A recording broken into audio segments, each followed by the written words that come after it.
দর্শক সালাম আলাইকুম। শুরু করছি ইস্পাহানি মির্জাপুর চাবুকতবাক। সাথে আছি আমি মাহমুদুর রহমান মান্না। আজকের আলোচনার বিষয় জুলাই সনদ এবং সংবিধান সংস্কার। আলোচনার জন্য উপস্থিত আছেন বাংলাদেশ মেডিকেল বিশ্ববিদ্যালয়ের ডেন্টাল অনুষদের ডিন, রাজনৈতিক বিশ্লেষক ও কলামিস্ট ডাক্তার সাখাওয়াত হোসেন সায়ন্ত। আছেন লেখক ও রাজনৈতিক বিশ্লেষক আশরাফ কায়সার এবং দৈনিক সমকালের উপসম্পাদক মাহবুব আজিজ। আপনাদের তিনজনকে স্বাগত জানাচ্ছি আমি। আশরাফ কায়সার, আপনাকে দিয়ে শুরু করি। সরকারের 4 মাস পূর্ণ হলো, এর মধ্যে সংবিধান সংস্কার পরিষদ, জুলাই সনদ, অধ্যাদেশ, বাজেট, বেশ কয়েকটি গুরুত্বপূর্ণ বিষয় আলোচনায় এসেছে। বিশেষ করে জুলাই সনদ এবং এর ভিত্তিতে সাংবিধানিক সংস্কার, পাশাপাশি অর্থনীতিতে কাঠামোগত সংস্কারের বিষয়টি রয়েছে। এসব প্রশ্নে সরকারের দৃষ্টিভঙ্গি কী দেখছেন? দেখুন, সর্বশেষ যেটি হয়েছে সেটি হচ্ছে বাজেট। তো বাজেটের ব্যাপারে আমি বলবো যে এবার একটা জিনিস লক্ষণীয় হয়েছে যে সমালোচনা কিন্তু কম হয়েছে, যৌক্তিক টু দ্য পয়েন্ট সমালোচনা। তার মানে তারা চেষ্টা করেছেন হয়তো একটি জনতুষ্টির বাজেট দিতে, কিন্তু যেই কথাটা বারবার বলা হচ্ছে যে এটির চ্যালেঞ্জ হচ্ছে বাস্তবায়ন। আমরা সেই দিকে তাকিয়ে থাকবো এবং কতটা বাস্তবায়নের দিকে যায়। কিন্তু আপনি যে আরও দুটি বিষয় বললেন, সেটি হচ্ছে জুলাই সনদ এবং সংস্কার। এই জায়গাটিতে গত 100 দিনে আমার মনে হয় বিএনপি পরিষ্কার করতে পারেনি যে তারা যে বারবার বলছে যে তারা সংস্কারে আগ্রহী, কিন্তু মানুষ দেখতে পাচ্ছে সংস্কার থেকে তাদের মনোযোগ সরে গেছে এবং সাংবিধানিক পরিষদের সদস্য হিসেবে তো শপথ নেয়নি। বাংলাদেশ পেছনের দিকে গেছে। আমরা 18 মাসে তেমন কোনো অর্জন করতে পারিনি প্রফেসর ইউনূসের আমলে, কিন্তু কিছু জায়গাতে আমাদের অগ্রগতি হয়েছিল। সেটি আমরা যদি বলি গুম খুন কমিশনের ব্যাপারে, মানবাধিকারের ব্যাপারে, বিচার বিভাগের স্বাধীনতার ব্যাপারে, এই জায়গাগুলো এবং সাংবিধানিক প্রতিষ্ঠানগুলোতে নিয়োগ হবে কি করে। দেখুন, আমরা ঘুরে ফিরে আবার একই ব্রেনতে এসে দাঁড়িয়েছি, যেটি ফ্যাসিজমের জন্ম হয় যেই সিস্টেমে, সেটিকে আরও পাকাপোক্ত করার একটি প্রবণতা দেখা যাচ্ছে। সেই কথাটাই ঘুরে ফিরে আসছে যে এক ব্যক্তির শাসন কি করে স্থায়ী করা যায়, কি করে দৃঢ় করা যায়, কি করে জবাবদিহিতার ঊর্ধ্বে থাকা যায় এবং কি করে আপনার অনিশ্চয়তার ভেতর দিয়ে শাসন করা যায়। আপনি খেয়াল করবেন যে বিচার বিভাগের স্বাধীনতার ব্যাপারে আমি বলবো আমরা পেছনের দিকে গেলাম, কেননা আমরা যে সচিবালয় করলাম সেটি রহিত করা হলো এবং ঠিক এক্সিকিউটিভের যে ক্ষমতাগুলো বিচার বিভাগের ক্ষেত্রে থাকা উচিত না, প্রমাণিত, বিএনপি নিজেও আন্দোলন করেছে, বারবার বলেছে, সেই জায়গাগুলোতে তারা থেকে গেল। আপনি যদি দেখেন যে সাংবিধানিক প্রতিষ্ঠানগুলো যেটি সরকারকে নিয়ন্ত্রণের মধ্যে রাখে, যেটি আপনার স্বৈরাচারী ফ্যাসিবাদী শাসনকে কিছুটা নিয়ন্ত্রণের মধ্যে রাখে, সেই ক্ষমতাটি তারা উপভোগ করার সিদ্ধান্ত নিয়েছেন। তারা সাংবিধানিক প্রতিষ্ঠানে তাদের ইচ্ছামতো নিয়োগ দিবেন। আপনি বাংলাদেশ ব্যাংকে তার পরিবর্তন লক্ষ্য করেছেন। দুর্নীতি দমন কমিশনের কমিশনার এবং চেয়ারম্যান কি করে বিদায় নিলেন, এখনও নিয়োগ হয়নি, লক্ষ্য করেছেন। বিভিন্ন প্রতিষ্ঠানে, মানে প্রতিষ্ঠানের প্রতি যে সম্মান, প্রতিষ্ঠানের নিয়োগের ব্যাপারে যে পক্ষপাতহীন অবস্থান, সেই জায়গাটিতে বিএনপি সরকার নেই। কাজেই জনগণের যে আশা আকাঙ্ক্ষার জায়গা ছিল যে আমরা শেখ হাসিনাকে ঝেঁটিয়ে বিদায় করেছি, কিন্তু তার পদ্ধতি, তার সিস্টেমের পরিবর্তনের কিছুটা অগ্রগতি 18 মাসে প্রফেসর ইউনূসের সময় হয়েছিল, সেই জায়গাগুলোতে বিএনপি আবার পেছন দিকে যাত্রা শুরু করেছে। দেখুন, সংখ্যার বিচারে তারা অনেক কথা বলবে যে কতটা অধ্যাদেশকে তারা আইনে পরিণত করেছেন, কিন্তু যেই জিনিসগুলো সিগনিফিক্যান্ট আমাদের চেকস অ্যান্ড ব্যালেন্সের জন্য, গণতান্ত্রিক শাসনের জন্য, সেই জায়গাগুলোতে তারা কমিটেড হননি। তারা তখন থেকেই একটা কথা বলার চেষ্টা করেছেন যে শাসন করতে হলে ক্ষমতা লাগে। আমরা কেউ তার বিরোধিতা করছি না, আপনি দেশ চালাবেন, আপনার যথেষ্ট, কিন্তু ক্ষমতার অপব্যবহারের ব্যাপারে আপনাকে কে নিয়ন্ত্রণ করবে? আমি যদি গত 100 দিনে দেখি, তাদের অনেক রাজনৈতিক প্রতিশ্রুতি ছিল, সেগুলোকে তারা অগ্রাধিকার দিয়েছেন। বিভিন্ন ধরনের কার্ড বিতরণ করেছেন, ফ্যামিলি কার্ড, কৃষক কার্ড, খাল খনন কর্মসূচি শুরু করেছেন। যদিও খুব দুর্ভাগ্যের সাথে দেখলাম যে আশ্রয়ন প্রকল্পের ঘরের উপরে কাদামাটি দিয়ে খাল খননের, ওটা কি আসল ছবি কি? জানি না, সেটি দেখলাম। কিন্তু আমি এগুলো কিন্তু সমর্থন করি। আমরা রাজনৈতিক সরকার বিএনপির শাসন দেখতে চাই, এটি নিয়ে কোনো সন্দেহ নাই। এটি নিয়ে যদি সন্দেহ করা হয় সেটি ভুল হবে। কিন্তু যেটি দেখতে চেয়েছিলাম সেটি হচ্ছে যে এই গণ অভ্যুত্থান পরবর্তী সরকারের প্রতি মানুষের যে আশা আকাঙ্ক্ষা, তার যে স্বচ্ছতা, জবাবদিহিতা, সেই জায়গায় আপনি যদি মন্ত্রিসভার দিকে তাকান এবং দু একজন বা চারজনের যে ক্ষমতা আমরা দেখতে পাচ্ছি, যে বালখিল্য আচরণ আমরা দেখতে পাচ্ছি, এবং যেই ধরনের আশ্রয় প্রশ্রয় হয়তো প্রধানমন্ত্রীর কাছ থেকে তারা পান, না পেলে কিন্তু এই জায়গায় তারা যেতে পারেন না। আপনি জানেন যে একজন প্রতিমন্ত্রী কি করে বিভিন্ন ইউনিয়নের নাম তার সন্তানদের নামে, ভাইগনার নামে নাকি করেছেন, এবং উনি আবার এই বিষয়ে নিজেকে ডিফেন্ড করার জন্য সংসদে কথা বলেছেন। উনি বলেছেন এটি কাকতালীয়ভাবে হয়ে গেছে।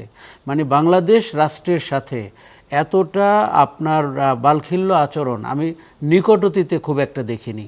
কিন্তু এই লোক এখনও মন্ত্রিসভায় আছেন, এখনও উনি ঘুরে বেড়াচ্ছেন এবং প্রভাবশালী মন্ত্রী হিসাবে পরিচিত। এইগুলো দেখুন, তারেক রহমানের একটা ট্রান্সফরমেশন কিন্তু আমরা লক্ষ্য করেছি। 5ই আগস্টের পরে আরও বেশি করে লক্ষ্য করেছি, এবং উনি সরকার প্রধান হওয়ার পরে তার অনেক আচরণ আমরা প্রশংসা করেছি, আজ অবধি করি। এবং এই যে একটা ঘাড়ে হ্যাভারসেক নিয়ে একটা প্রধানমন্ত্রী হাঁটতে পারেন, এটি আমরা ইউরোপে দেখতাম, সেটি বাংলাদেশে দেখতে পাচ্ছি। কিন্তু তার এই ব্যক্তির নিরাভরণ জীবন এবং স্বাভাবিক জীবন এবং এই যে উদারনৈতিক আচরণ, এটি না আমাদেরকে নতুন একটি বিপদের মুখে ঠেলে দেয়। কারণ অতীতে আমরা স্বৈরতান্ত্রিক আচরণের বিপদ দেখেছিলাম, এখন উদারনৈতিক আচরণ এর বিপদের মুখে যাচ্ছে কিনা এই প্রশ্ন আমি এই পর্যায় পর্যন্ত রাখলাম। জি, আসবো আপনার কাছে। ডাক্তার সাখাওয়াত হোসেন সাহিত্য, উনি একটা বিপদ দেখতে পাচ্ছেন এর মধ্যে, এরকম করে বিপদ দেখেন আপনি?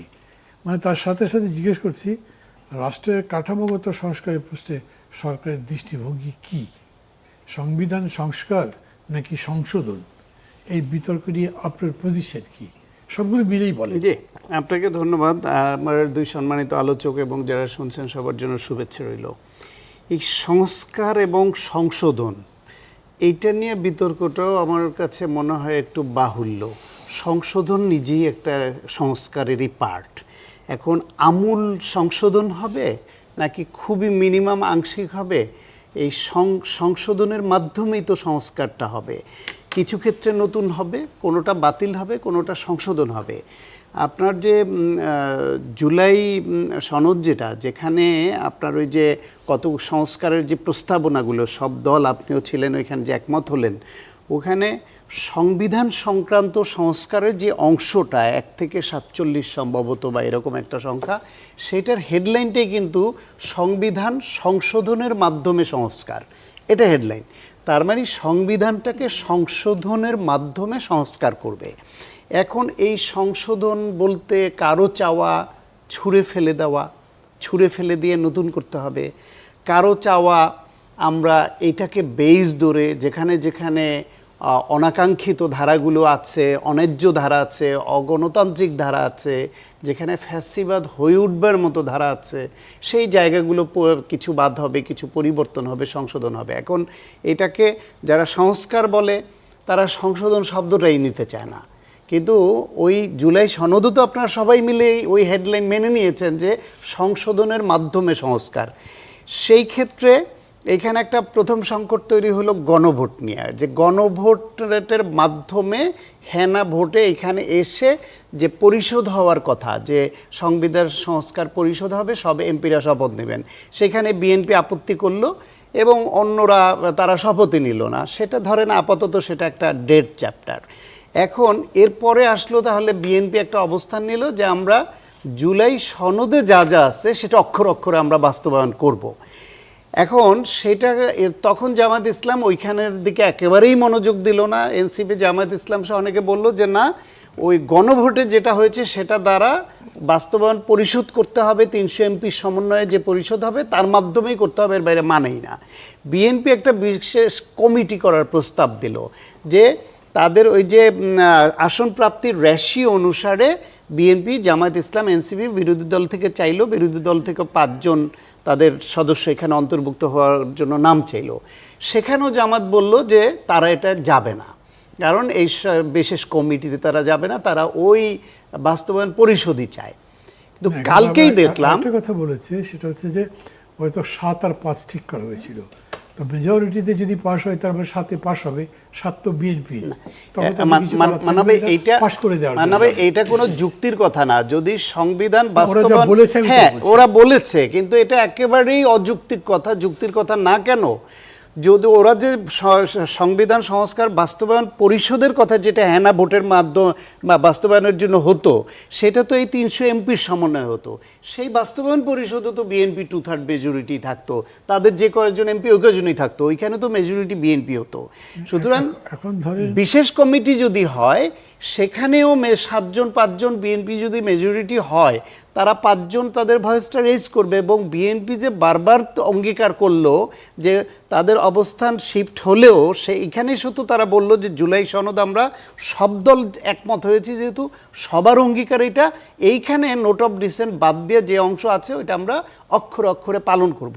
এই যে অক্ষরে অক্ষরে পালন করবে, এইটাকেই যদি হেডলাইন ধরে বিরোধী দল এই আলোচনায় যেত এবং চাপ প্রয়োগ করতে থাকতো। এখন দেখেন গতকাল জামায়াতের আমির আবার কি বলেছে, এই যে সংসদ বিট যারা করে তাদের সাংবাদিকদের আলোচনা অনুষ্ঠানে জামায়াতের আমির বলছেন যে সংবিধান সংস্কারে বিশেষ কমিটি চায় জামাত বিরোধী দল, এবং তারা আশা করে সরকার বিশেষ কমিটি করে তাদের আহ্বান জানাবে। তো সরকার তো বিশেষ কমিটি ওই 15 যে 5জন 7জন আর অন্য নিয়ে যে 12 সদস্যের যে 15 সদস্যের যে কমিটি করেছিল, ওটা তো একটা বিশেষ কমিটি সরকার করার প্রস্তাব দিয়ে তাদের নাম চেয়েছিল। আমি মানি যে কিছু কিছু ক্ষেত্রে ক্ল্যারিটি সবার মধ্যেই নাই, বা প্রায় কারো মধ্যেই এরকম হতে পারে। কিন্তু এখানে একটা প্রশ্ন কেউ কেউ তুলেছে, তা হচ্ছে যে আপনি সংশোধনী যাই করেন, যে প্রসেসেই করেন, that can be challenge in the court. কিন্তু যদি এটা সাংবিধানিক পরিষদ করা হয়, তার মানে ওটাকে কনস্টিটিউয়েন্ট পাওয়ার দেওয়া হয়েছে, গাঠনিক ক্ষমতা দেওয়া হয়েছে। ওরা যেটা করবে সেটা হয়তো আদালতে চ্যালেঞ্জ নাও হতে পারে। এই জন্যে চাই এটা কেবলমাত্র ওই পরিষদ করা মেজরিটি মাইনরিটি এই জন্য না, এটাও একটা যুক্তি অনেকেই আনছে। আপনি দীর্ঘদিন বাংলাদেশকে পর্যবেক্ষণ করা মানুষ না?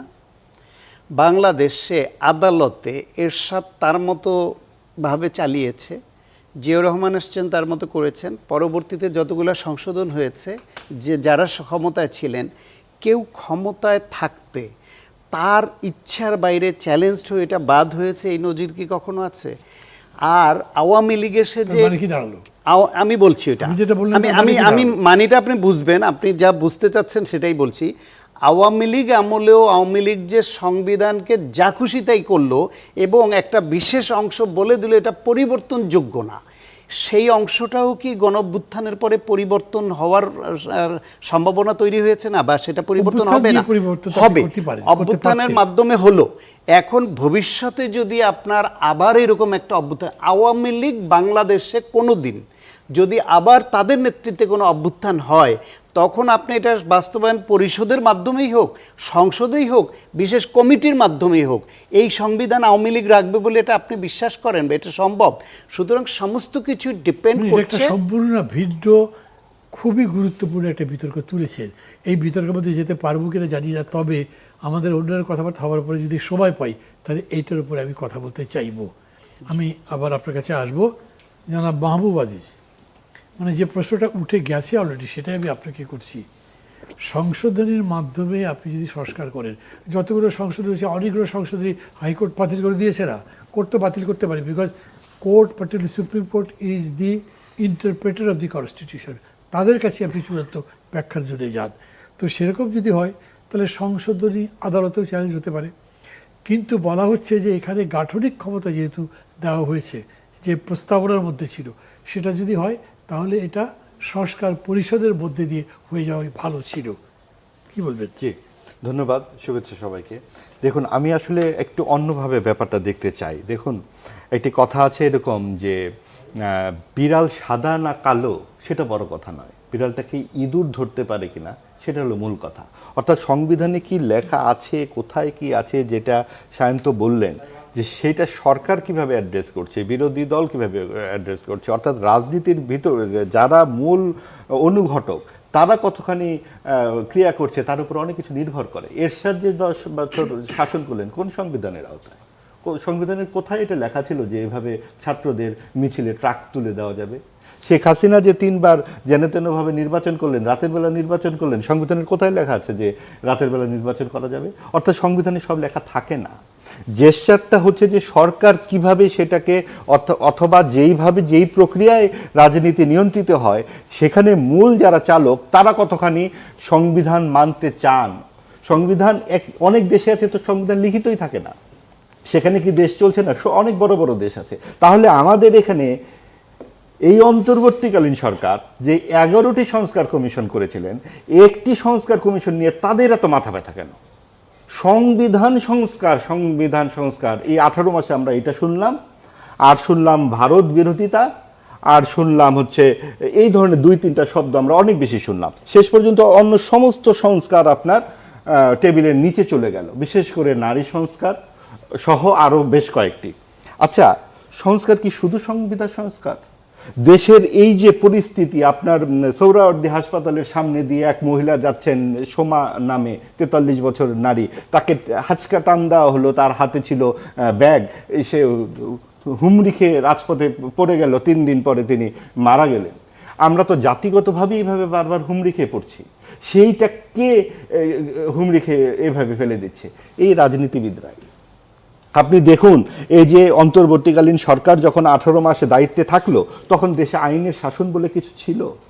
তখন সেটা কোন সংবিধানে লেখা ছিল যে এভাবে মব সন্ত্রাস করা যাবে, এভাবে ধানমন্ডির 32 নাম্বার এভাবে 3বার বুলডোজার দিয়ে ভাঙতে হবে, মুক্তিযুদ্ধের ভাস্কর্য ভাঙতে হবে, মাজার ভাঙতে হবে, বিভিন্নভাবে শিক্ষকদেরকে হেনস্থা করতে হবে, শিল্পকলায় আপনার আর্মি স্থাপন করে পাহারা দিতে হবে?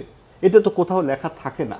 তার মানে একটা তখন যে পরিস্থিতি তৈরি হয়েছে দেশে, আমরা যদি সরলভাবে দেখি তাহলে বিএনপিকে একপাশে রেখে জামাত, এনসিপি এবং অন্তর্বর্তীকালীন সরকার আরেক পাশে চলে গিয়েছিল, এবং একটা এমন একটা মঞ্চ তারা প্রস্তুত করতে চেয়েছেন।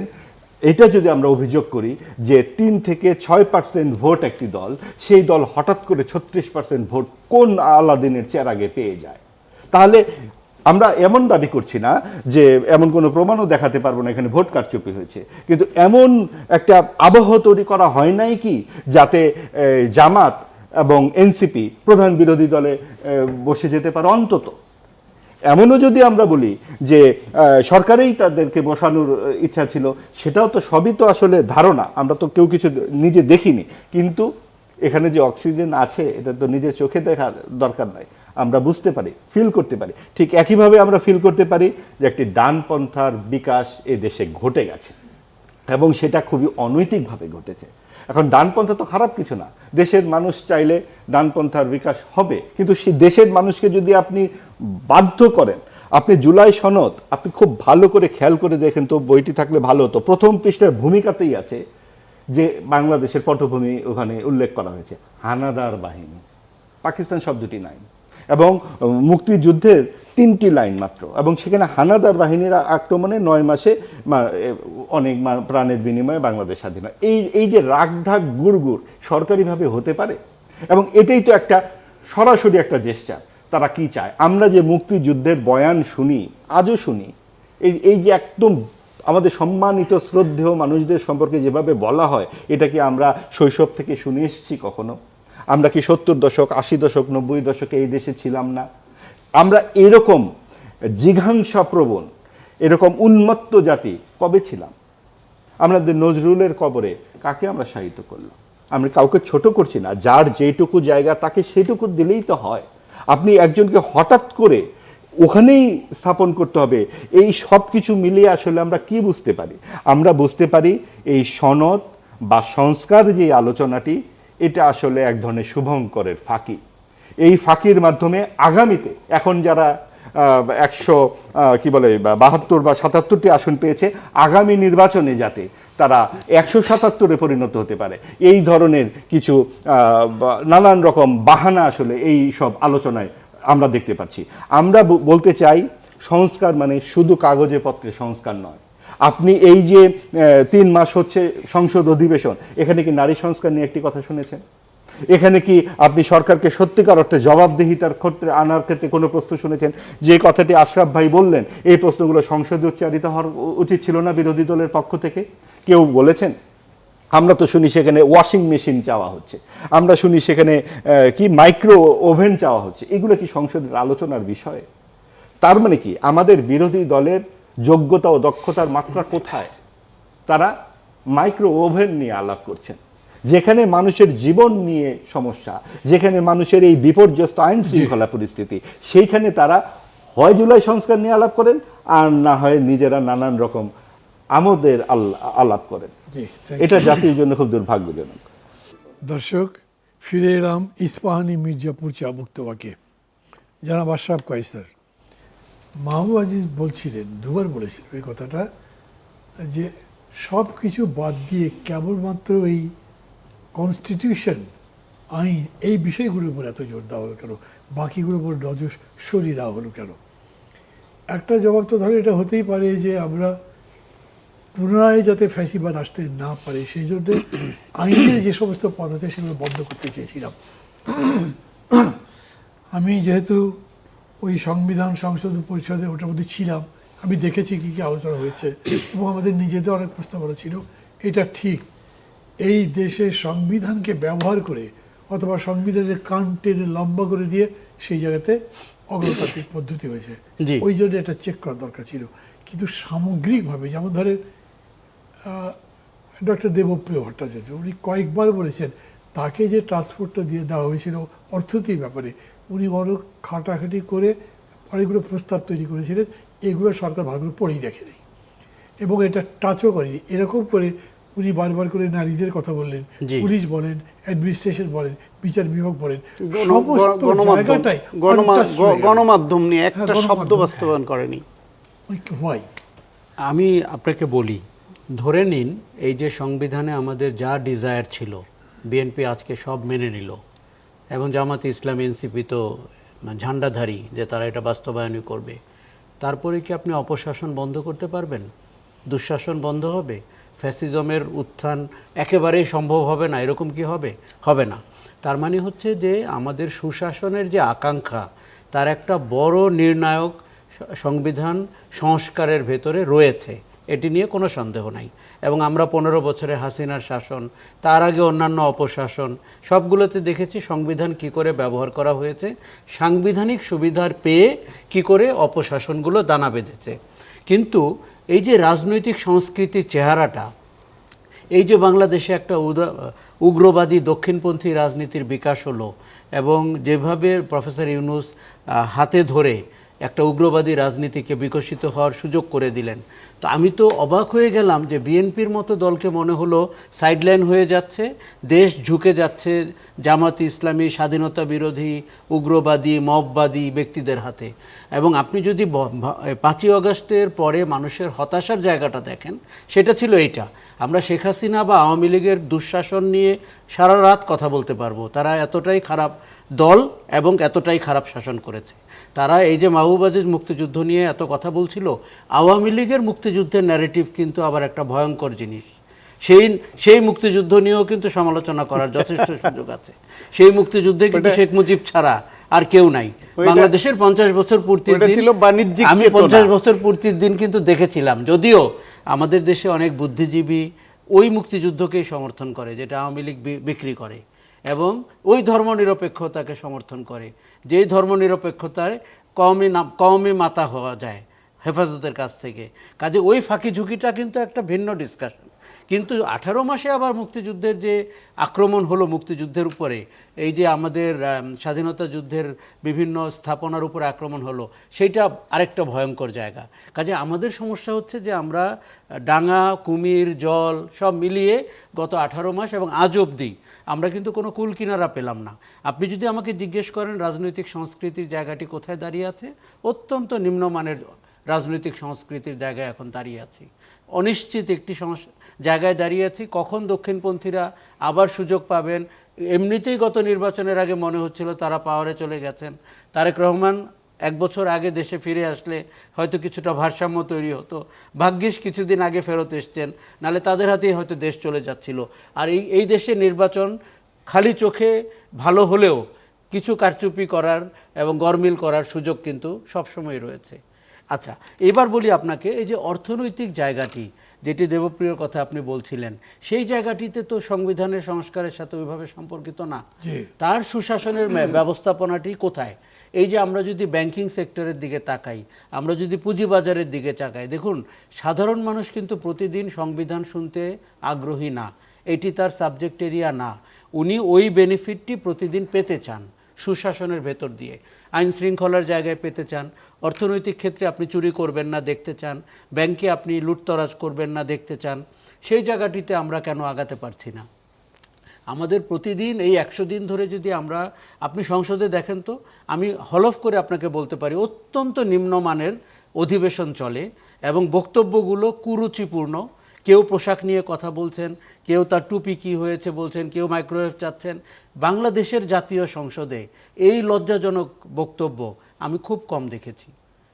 দেখুন, আমরা 5ই আগস্ট সমর্থন করেছি, আওয়ামী দুঃশাসন থেকে দেশকে মুক্ত করতে চেয়েছি, মুক্তিযুদ্ধের আসল ইতিহাস ফিরিয়ে আনতে চেয়েছি, ধর্মনিরপেক্ষতার সুবাতাসে বেঁচে উঠতে চেয়েছি। দ্যাট ডাজেন্ট মিন আমরা এরকম অধিবেশন চেয়েছি। That doesn't mean Jamaat Islami এবং উগ্রপন্থীদের দ্যাট ডাজেন্ট মিন বিএনপি আজকে রাজনৈতিকভাবে একটি সুবিধাজনক জায়গায় আছে বলে তার সব কিছু আমরা মেনে নিতে প্রস্তুত রয়েছি। Absolutely not. এবার আপনি দেখুন তো সামাজিকভাবে আমরা কোথায় দাঁড়িয়ে আছি। এই যে নারী সংস্কারের ব্যাপারে বলি, গণমাধ্যম সংস্কারের ব্যাপারে বলি, শ্রমিকদের অধিকার আদায়ের সংগ্রামের জায়গা বলি, এর সাথে সংবিধানের কি সম্পর্ক রয়েছে? আমাদের কোনো মনোযোগ নাই এই রাষ্ট্রের চেহারার পরিবর্তনের দিকে, মানুষের অধিকার ফিরিয়ে দেওয়ার দিকে। আমাদের সব মনোযোগ হচ্ছে রাজনীতি করার দিকে। সেইটাও আবার কি রাজনীতি? পচা রাজনীতি। বিএনপিতে যারা ত্যাগী লোক ছিল, যারা 16 বছর 17 বছর আওয়ামী দুঃশাসনের মধ্যে বেঁচে থাকতে চেষ্টা করেছে, তাদের কয়জন আপনার এই সরকারের সাথে ভালো জায়গায় যেতে পেরেছে? আমরা কিছু ভুইফল লোককে দেখতে পেয়েছি। এক লোককে দেখতে পেয়েছি, তার আন্ডারে 3টি গুরুত্বপূর্ণ পোর্টফোলিও দেওয়া হয়েছে। Very questionable. আপনি যদি সুশাসনের দিকে তাকান, এটিতেই প্রথম নজর দেওয়া উচিত। কেন এই লোক 3টি পোর্টফোলিও পেল? যেই পোর্টফোলিওতে টাকা পয়সা, কাঁচা টাকার গন্ধ রয়েছে। আরেকটা লোককে দেখতে পেলাম বগুড়া থেকে উঠে এসে ইউনিয়নের নামে তার সন্তানদের নাম দিয়ে ইউনিয়নের নাম রাখছেন। এই লোক তো ক্যাবিনেটে থাকা উচিত না। এরপরে মন্ত্রিসভায় যদি উনি থাকেন, এবং তাহলে আপনাকে বুঝতে হবে সরকার প্রধানের প্রত্যক্ষ আশকারায় এইসব লোক বেঁচে আছেন। এগুলো কোনো সুশাসনের লক্ষণ দেয় আপনাকে? এবার আপনি দেখুন তো যে আমরা এই সব জিনিস করতে, জীবনযাপনের জায়গাতে রাজনীতি করা হয় মানুষকে একটি গুণগত মানে ভালো জায়গায় তৈরি করার জন্য। তার জায়গায় তো বাংলাদেশ যেতে পারছে না। ফলে এই যে আওয়ামী ন্যারেটিভ শুরু হয়েছে, আবার হাসিনা ফেরত আসবেন, মানে আবার কি গণ অভ্যুত্থান হবে, এই কথা এখন সবাই বলা শুরু করেছে। আমি মনে করি কখনোই তা হবে না। কিন্তু এই হতাশা কেন তৈরি হয়েছে? কেননা আমরা যারা এখন সুযোগ পেয়েছি সরকার গঠন করার, বিরোধী দলে যাওয়ার এবং মাইক্রোওয়েভ চাওয়ার, তাদের কারণে হয়েছে। যদি বিএনপি সরকার আপনার যোগ্য দক্ষ লোককে নিয়ে সরকার পরিচালনা করতে না পারে এবং তারা যদি জনগণের দাবি, জনগণের অধিকারের দিকে জোরালোভাবে না আগাতে পারে, আপনি এগুলো কিন্তু মান্না ভাই অজুহাত দিয়ে কিন্তু সরকার চলবে না। আমাদের মনে রাখতে হবে গণ অভ্যুত্থানে 1400 মানুষ জীবন দিয়েছে, 27,000 মানুষ পঙ্গুত্ব বরণ করেছে। এই যে শেখ হাসিনা এবং তার দলবল এবং তাদের দোসররা এই গণ অভ্যুত্থানকে বিকৃত করেন, কে গুলি করেছেন, বুলেটের আকার কি ছিল, ওই লোকগুলোর লজ্জা হওয়া উচিত চিরজীবনের জন্য। বাংলাদেশকে আওয়ামী লীগ যে জায়গায় নিয়ে গেছে, তারপরে তাদের কোনো সমর্থক ওই বয়ান আবার তৈরি করার চেষ্টা করছে, এটি একটা দুঃসাহস। কিন্তু আমি বলবো যে আমরা এই সরকারের কাছ থেকে যেভাবে প্রত্যাশা করেছিলাম, সুশাসনের পুরো জায়গাটাই তো তার জন্য খালি। এবং গণ অভ্যুত্থান পরবর্তী সরকার, মানুষের প্রত্যাশা আকাশচুম্বী, এটি তো হবেই। আপনি ভাবতে পারেন যে জামাত ইসলামীর মতো দল বাংলাদেশে 77টি সঙ্গী সহ 77টি আসনে বিজয়ী হয়েছেন। কি ভয়ঙ্কর খবর আমাদের জন্য, যারা স্বাধীনতার প্রত্যক্ষ বিরোধিতাকারী। এখন আমাদের একটা মানে দারুণ দুঃসময় যাচ্ছে। এক লোক সেদিন বলেছে তার বাবা মুক্তিযোদ্ধা ছিল এবং মুক্তিযুদ্ধে তিনি মারা গেছেন, ও তার 10 বছর পরে ওই লোকের জন্ম হয়েছে। কি অদ্ভুত! মানে মানুষের যে মানবিক জায়গাটা, সত্য ভাষণের জায়গাটা, এ থেকে যদি রাষ্ট্র সরে যায়, তখন কিন্তু প্রকৃত যে সত্য ভাষণ, সেটিকেও মানুষ তখন প্রশ্ন করতে শুরু করবে। আমি বলবো যে 11টি কমিশন করা হয়েছিল প্রফেসর ইউনূস সরকার নিজেদের ধান্দার কারণে তাদের দুর্নীতির কারণে তার টেন্ডার লাইসেন্স, এই কি ইনকাম ট্যাক্স, বিশ্ববিদ্যালয়ের লাইসেন্স, আদম ব্যবসার লাইসেন্স, এই প্রফেসরকে কিন্তু আমরা অন্যরকম ভেবেছিলাম, কিন্তু তার পরিষদবর্গ এমন কোনো কাজ করতে পারেনি। কিন্তু তারা অন্তত কমিশনগুলো করে লোক দেখানো হলেও দেখানোর চেষ্টা করেছিল যে কোন জায়গায় নজর দেওয়া দরকার। তা আমরা সেগুলোকে কোথায় হারিয়ে ফেললাম? তাহলে আমাদের যে অভ্যুত্থানের, দেখুন একজন সাধারণ মানুষ তো মন্ত্রী হবেন না, উনি এমপি হবেন না, উনি শাহ আলম হবেন না যে উনি প্রশ্রয় পাবেন। তাহলে উনি কী পেলেন? এই প্রশ্নের উত্তর যদি রাজনীতিবিদরা নিজেরা না করেন, আরেকটি দুঃসময়ের জন্য যখন তারা কান্নাকাটি করবেন, তখন কিন্তু এই প্রশ্নের উত্তর তারা নিজেরাই উপলব্ধি করতে পারবেন কেন এই পরিণতি তাদের বরণ করতে হলো। জি, ডাক্তার সায়ন্ত, মানে আপনি এটার প্রেক্ষিতে যদি কিছু বলেন সেটা বলবেন। তার সাথে আমার একটা বিষয় বলি, মানে এমনিতে ওই যে প্রপোর্শনাল রিপ্রেজেন্টেশন নিয়ে তো অনেক কথা হয়েছে।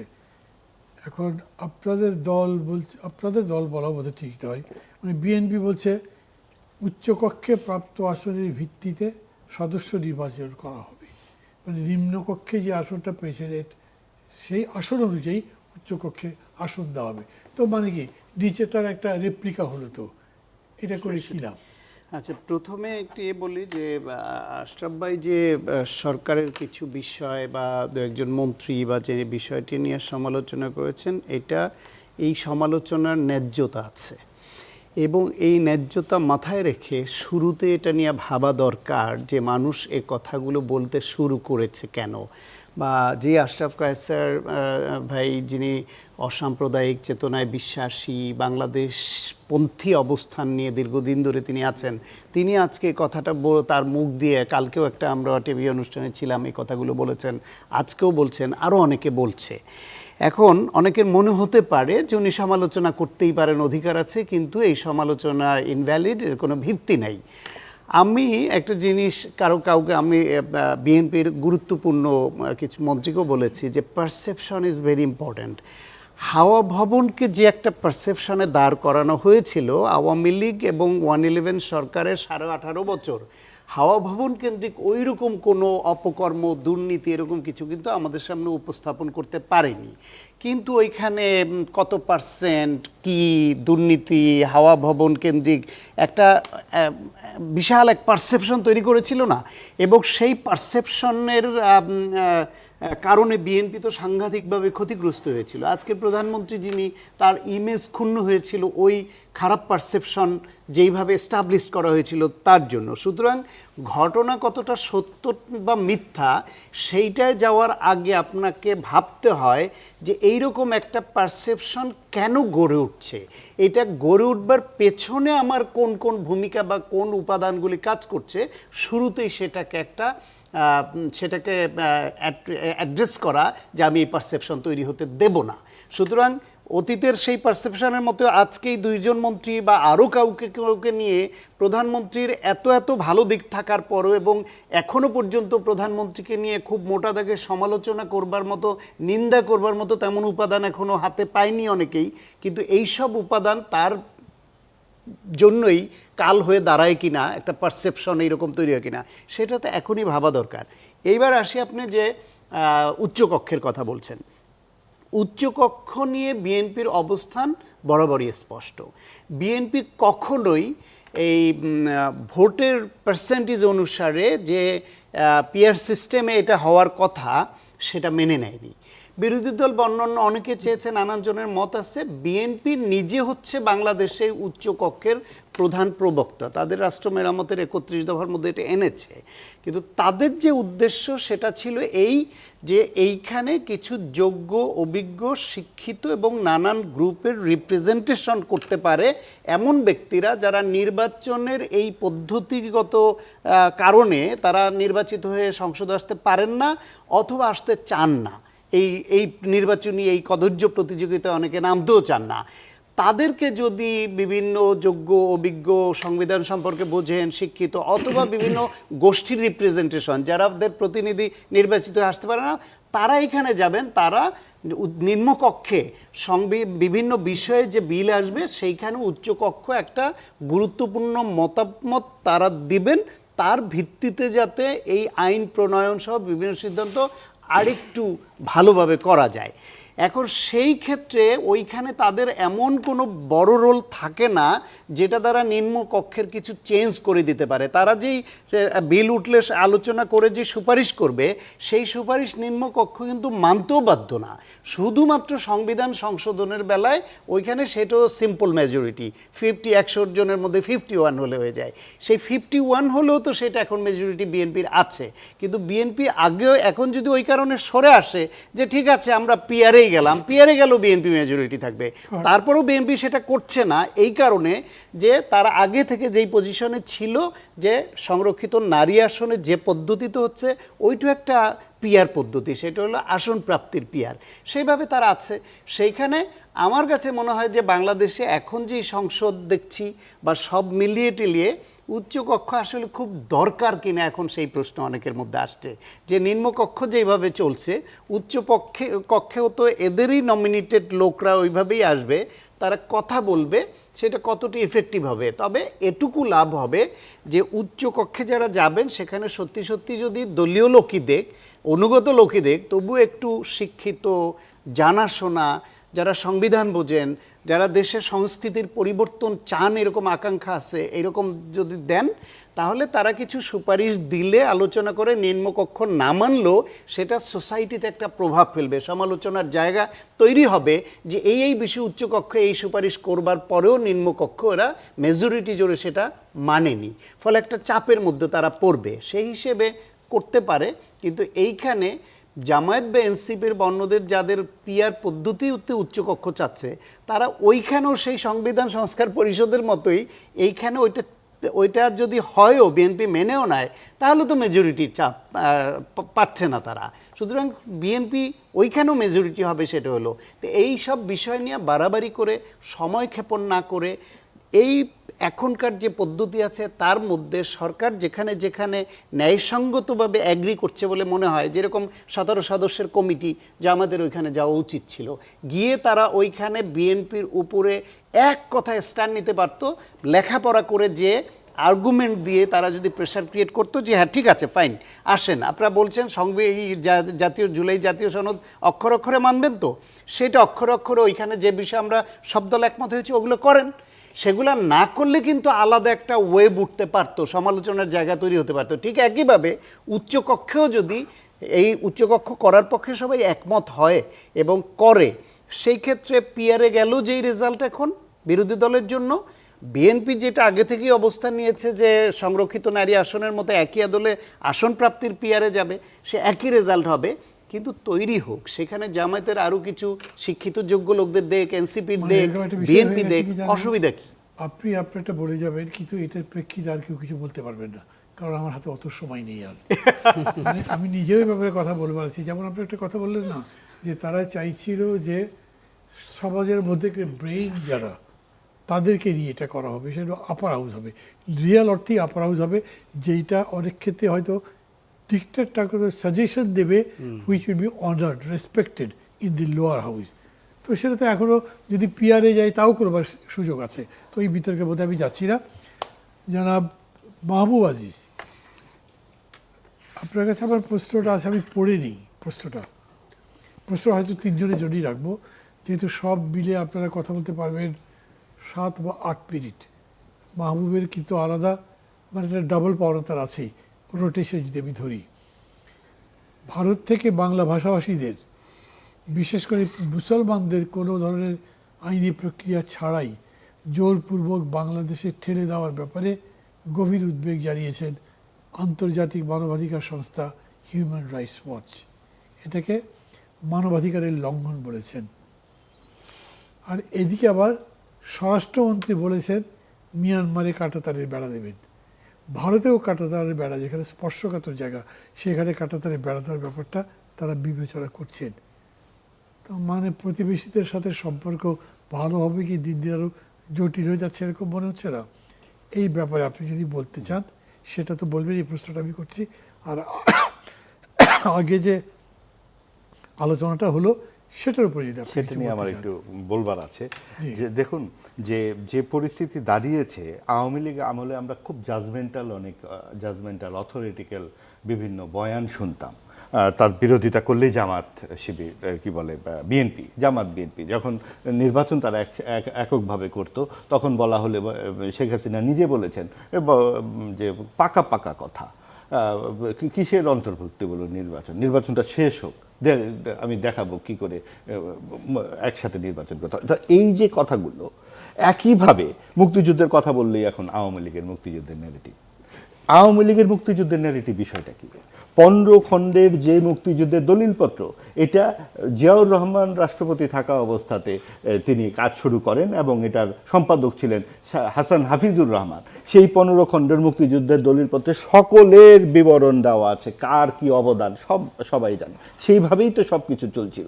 এমনকি 2 আগস্ট, 3 আগস্ট, 4 আগস্ট যে লক্ষ লক্ষ মানুষের সমাবেশে আমরা দেখলাম শাহবাগে, সেখানে যে গানগুলো ছিল অসাম্প্রদায়িক গান, জন্ম আমার ধন্য হলো, মুক্তির মন্দির সোপান্তলে, এই গান হাইজ্যাক হয়ে গেল কোথায়? হঠাৎ করে আমরা কাওয়ালি শুনতে শুরু করলাম কেন? বিভিন্ন জায়গায় গান বন্ধ হয়ে গেল। 18 মাসে আমরা সঙ্গীত শিক্ষকের বিরুদ্ধে কথা শুনলাম। প্রত্যেকটা ক্ষেত্রে মুক্তিযুদ্ধের কথা বললেই সে আওয়ামী লীগের দোসর, ভারতীয় দোসর ইত্যাদি ইত্যাদি বলা হয়, এখনো বলা হয়। তার মানে কি মুক্তিযুদ্ধ মানেই আওয়ামী লীগের পৈতৃক সম্পত্তি? এই যে একটি মুক্তিযুদ্ধকে সরাসরি প্রতিপক্ষ বানিয়ে ফেলা, এটা কিন্তু কথার কথা শুধু নয়, এটা উদ্দেশ্য প্রণোদিতভাবে করা হয়েছে এবং এটা চলমান, যাতে আগামী দিনের রাজনীতিতে একটা বড় অংশকে চিরকালের জন্য অনুপস্থিত করে দেওয়া যায়। আপনি আমি মিলে ঠিক করে ফেলতে পারি না যে আওয়ামী লীগ ফ্যাসিস্ট এবং এই জন্য সে রাজনীতি থেকে দূর হয়ে যেতে পারে। সেটাও দায়িত্ব দিতে হবে জনগণকে এবং তাদেরকে যেভাবে জাতীয় পার্টিকে তারা শূন্য করে দিয়েছে সেই জায়গাটিতে আমরা পৌঁছতে পারি নাই এবং আগামীতে অবশ্যই পারতে হবে। আপনি আওয়ামী লীগ করলে 14 বছরে জেল দিচ্ছেন, 4 কোটির লোককে আপনি কোন জেলে রাখবেন? পুরো দেশটাকেই তো আপনার জেলখানা বানাতে হবে। কাজেই এই ধরনের বিষয়গুলো থেকেও আমাদেরকে বেরিয়ে আসতে হবে। আওয়ামী লীগ যেই স্বৈরাচারী আচরণ করেছে তার জন্য আমরাও স্বৈরাচারী আচরণ করব, এটা তো কোনো গণতান্ত্রিক কথা হতে পারে না। আরেকটি কথা হচ্ছে আপনার যে উচ্চ কক্ষ নিম্ন কক্ষ নিয়ে যে কথাটা হচ্ছে, কুজোর আবার চিত হয়ে আমি 30 সেকেন্ড এটা বলতে চাই। আপনি এই যে উচ্চ কক্ষ বানিয়ে আরো গাড়ি বাড়ি এত কিছু সাড়ম্বর করবার দরকারটা কি?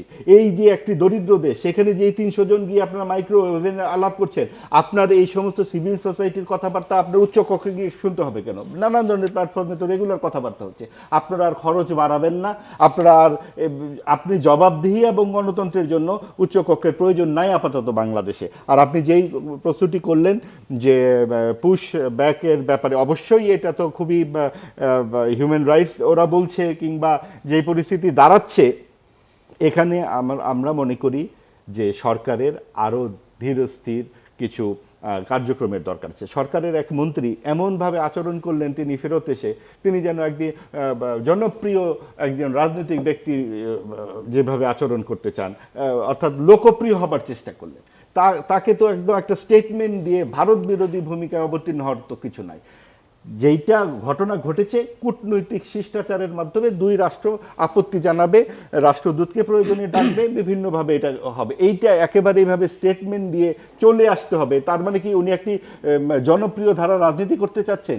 এই যে কার্ড খেলার রাজনীতি, প্রয়োজনে মুক্তিযুদ্ধকে ব্যবহার করা, প্রয়োজনে ভারতকে ব্যবহার করা, প্রয়োজনকে নানান কিছু ব্যবহার করা, ওই জায়গা থেকে বেরিয়ে এসে যার যার কাজ তাকে করতে হবে। আবার সবাই যদি নিয়ম মানে, তাহলে আপনার কাছে আবার 1 মিনিটের জন্য আমি ফিরে আসতে পারি, হয়তো সবার জন্য 1 মিনিট করেই থাকবে। তবে আমি একটা প্রশ্ন করে নিই। যেমন ধরেন এরকম কথা শোনা যাচ্ছে যে জুলাই মাসের মধ্যে এই যে আপনার সংবিধান সংস্কার নাকি সংশোধন অথবা ওই শপথ যে দেওয়া হলো না, তাহলে এরা কি একা একা করবে? জামাত যে গেল না, 5 জন সদস্য দিল না, কি দাঁড়াবে? শোনা যাচ্ছে যে বিএনপি নিজের মতো করে ডাকবে, না এলে তারা তাদের কাজ করে ফেলবে। সব মিলে 1 মিনিট করে বলবেন। আমি বলি মান্না ভাই, কাজটি হওয়া দিয়ে কথা। সেটি যদি কমিটি করে হয় ভালো, সেটি যদি সাংবিধানিক পরিষদের শপথ নিয়ে করতে পারতো, যেরকম করে আপনি বলছিলেন যে গঠন কাঠামোটি মজবুত হলে আরও ভালো হতো। আগামীতে কোন রাজনৈতিক বাতাস বইবে আমরা কিন্তু জানি না। পরিস্থিতি যেদিকে যাচ্ছে আমি মনে করি না যে আমরা কেউ গ্যারান্টি দিতে পারছি যে এরকম একটি রাজনৈতিক পরিবেশ ইতিবাচক বা এই পক্ষের জন্য ইতিবাচক রাজনৈতিক পরিবেশ থাকবে, মনে হয় না। কিন্তু কাজগুলো হওয়া দরকার, যেই সংস্কারগুলো হওয়া দরকার সেটা যদি বিএনপি অন ইটস ওন করতে পারে, যে কমিটিতে জামাত আসলো না, আমরা নিজেরাই করলাম। বিএনপি নিজেই বলেছে অক্ষরে অক্ষরে সে যা স্বাক্ষর করেছে সবগুলো করবে। আমি কিন্তু সাধুবাদ জানাতে চাই বিএনপিকে। দেখুন, বিএনপির মতো একটি বড় দল, আমরা তখনও বলেছি অনেক কিছুতে একমত হয়েছে, যেটা আমরা অবাকও হয়েছি, কিন্তু তারা কিছুটা হয়তো ঠেকে শিখেছে 16-17 বছরে। কাজেই তারা যদি নিজের থেকেও করতে পারে 1 মাসের মধ্যে, সেটি ভালো। কুশিনের ব্যাপারে আপনাকে একটা লাইন বলি শুধু। পশ্চিমবঙ্গে বাংলাদেশের মুসলমান লেখক এবং সাহিত্যিকদের নাম ভুল বানানে লেখা হয়, বিশেষ করে মুসলমানদের নাম। আপনি খেয়াল করে দেখবেন, এটি যুগের পর যুগ চলে আসছে। আমি এই দেশের অনেক সাহিত্যিক, কবি, সাংবাদিককে দেখি এটি গায়ে মাখে না। কেননা এটি মেনে নিয়েও যদি ওইখানে হাজির হওয়া যায়, তাহলে এক ধরনের কুলীন মর্যাদা পাওয়া যায়। বা আমাদের এই মানসিকতা থেকে বেরোতে হবে। আমরা যদি গঙ্গোপাধ্যায়, চট্টোপাধ্যায় ভুল লিখতে না পারি, তারাও আমাদের নাম, মাশরাফি বিন মুর্তজা, সাকিব নাম বা মুস্তাফা জামান আব্বাসীর নাম পশ্চিমবঙ্গের লোক লিখতে পারে না, এটা আমি বিশ্বাস করি না। আমাদের গভীরে নজর দিতে হবে, আমরা যেন মানে একেবারে গয়রাহাভাবে ভারতের পক্ষে অবস্থান না নেই, এবং আমরা যেন সম্মানজনক, সৌহার্দ্যপূর্ণ, রেসপেক্টফুল অবস্থানে থাকি। আমি বিরোধিতার অবস্থান বলছি না। ডাক্তার সায়ন্ত, মানে তাহলে আমরা 30 সেকেন্ড বলবেন, 30 সেকেন্ড। শুভেন্দু অধিকারীকে তাহলে আমরা শুভেন্দু আধারকারীও লিখতে পারি, ভারত হলে তাই লিখতে। হ্যাঁ, কারণ আমাদের অধিকারী লিখবেন। উনি বলছেন যে আমাদের নাম বিকৃত তারা করে। আচ্ছা, আমি যুগের পর যুগ আমি বরং মাহবুবা যে একটা বিষয় একটু অ্যাড্রেস করি, যে মুক্তিযুদ্ধের, সংক্ষেপেই বলছি, মুক্তিযুদ্ধের বয়ান ট্রুলি মুক্তিযুদ্ধের পক্ষের বয়ান হলে এটার বিরোধিতা শুধুমাত্র মুক্তিযুদ্ধে যারা দেশের স্বাধীনতার বিরোধী অবস্থানে ছিল তারা করবে। কিন্তু মুক্তিযুদ্ধের বয়ানটা, কিন্তু মুক্তিযুদ্ধের বয়ানটা যদি আওয়ামী বয়ানের সঙ্গে মিলে যায়, তখন আবার সেটার প্রতিবাদ করবার লোক অনেক হবে। এমনকি আওয়ামী লীগের 4 কোটিকে জেল দিলে 4 কোটি জেল লাগবে। আপনি বলেন আওয়ামী লীগের যাদের রায় দিয়েছে একজনকে বিনা দোষে রায় দিয়েছে, অন্তর্বর্তী সবাইকে কেন জেলে দিবে? মুক্তিযুদ্ধ বিরোধী তাদের আচরণ থেকে তাই মনে হয়। শেষ করছি অনুষ্ঠান। আপনাদের 3 জনকেই আন্তরিক ধন্যবাদ। যদিও শেষ টাইমে একদম হুলস্থুল করে শেষ করে দিতে হলো, কারণ এরকম হয়, জমজমাট অনুষ্ঠানগুলো এরকম হয়। এই সব কিছুর পরেও আমরা সামনের দিকে এগোবো, একসাথে এগোবো, বুঝে শুনে নিজেদের মধ্যে যতদূর পারি সমঝোতা করে। এই লক্ষ্যে আজকে আমাদের এই টক শো এখানে শেষ করছি। ভালো থাকবেন সবাই। খোদা হাফেজ।